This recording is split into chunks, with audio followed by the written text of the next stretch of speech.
How Egypt cashes in billions while Ethiopia starves.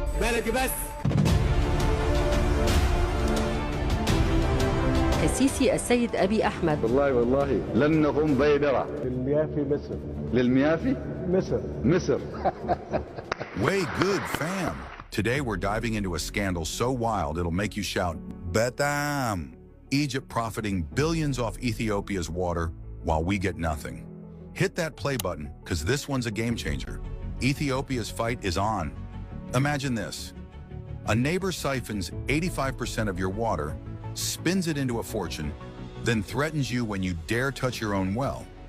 Sounds like a crime, right? Well, that's the raw deal Ethiopia's facing with Egypt over the Nile River. A scandal so outrageous, it'll make your blood boil.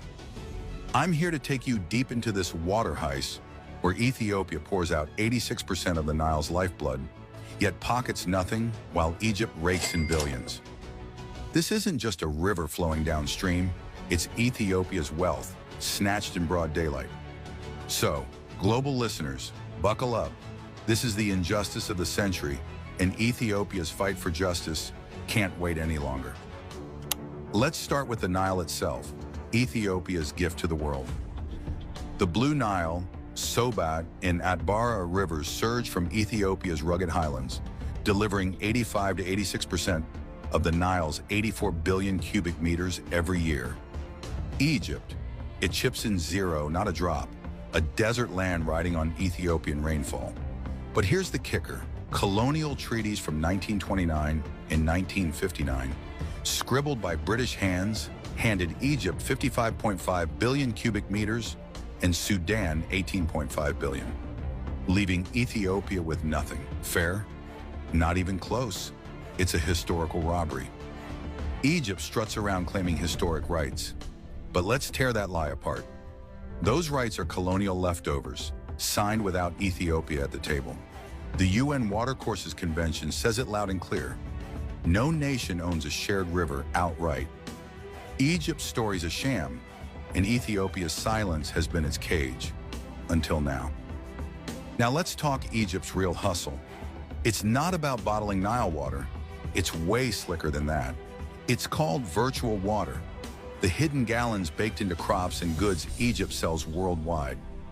Every export's a piece of Ethiopian water turned into cold, hard cash, while Ethiopia's farmers watch their fields turn to dust. Take alfalfa, animal feed that guzzles 8.5 billion cubic meters of Nile water yearly, all Ethiopian-born, shipped to Saudi Arabia and the UAE to fatten cows. Egypt pockets over $500 million a year from that alone. Then there's rice, 5,000 liters per kilogram, with Egypt exporting 600,000 tons to the Middle East, cashing in millions more. And cotton, 3.3 billion cubic meters of Ethiopia's water, woven into Egypt's status as the world's sixth largest exporter.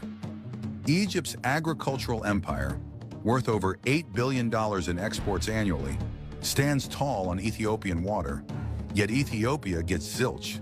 Can you believe it? You might wonder, does Egypt bottle and sell Nile water straight up? Rumors fly, and sure, brands like Safi and Hayat tap it for local shelves. But it's peanuts, mostly domestic, not some global splash like Evian. The real crime's in the fields and freighters, where Egypt turns Ethiopia's water into a profit tsunami, leaving Ethiopia high and dry. So what's Ethiopia missing out on? Billions, that's what. If Ethiopia charged Egypt for this water, the numbers would stun you. Picture Lesotho's model, charging South Africa per cubic meter. Ethiopia could haul in $7.89 billion a year. Or think desalination, replacing Nile water with seawater, would cost Egypt $22 billion annually. Even the lost farming revenue Ethiopia sacrifices downstream rings in at $3.16 billion. Or take the GERD's hydropower value, water powering Ethiopia's dam instead of Egypt's fields. That's $1 billion yearly. Even the low-end $1 billion could rebuild Ethiopia's schools, hospitals, roads, dreams drowned by Egypt's greed. Look around the world. Lesotho banks $70 million a year from South Africa. Turkey charges Syria and Iraq for Euphrates water. Nevada pays California for the Colorado River. So why is Ethiopia the only upstream nation giving it away for free? Egypt doesn't just take, it bullies. Back in 2013, ex-President Morsi snarled, "All options are open," hinting at war over Ethiopia's dam. In 2020, Egypt ran whining to the UN to stop the GERD's filling. This isn't diplomacy, it's a thug's playbook. Ethiopia's mistake? Playing too nice. No formal demand, no global outcry, letting Egypt act like the Nile's emperor. Charge them, and those threats would turn to talks faster than you can say, Blue Nile. Let's zoom out. Water's the new oil in 2025, worth more than black gold. Ethiopia, with 14% of Africa's fresh water, should be a powerhouse, not a pushover. The GERD, cranking out 6,450 megawatts, proves Ethiopia can harness its rivers. Why not its riches? Egypt's $8 billion agribusiness thrives while 95% of Ethiopia's crops go unwatered. Its 120 million people denied their birthright. The Nile Basin's 11 nations are watching. Will Ethiopia rise, or let Egypt's colonial shadow linger? International law backs shared rivers, not downstream tyrants. Here's the bottom line. Ethiopia's not begging, it's demanding justice. Supplying 86% of the Nile, it's time to bill Egypt for every drop. $1 billion to $22 billion a year. Money to lift Ethiopia from poverty's jaws, flood its fields with hope, power its future. Ethiopia must slam Egypt with a compensation claim under UN water law.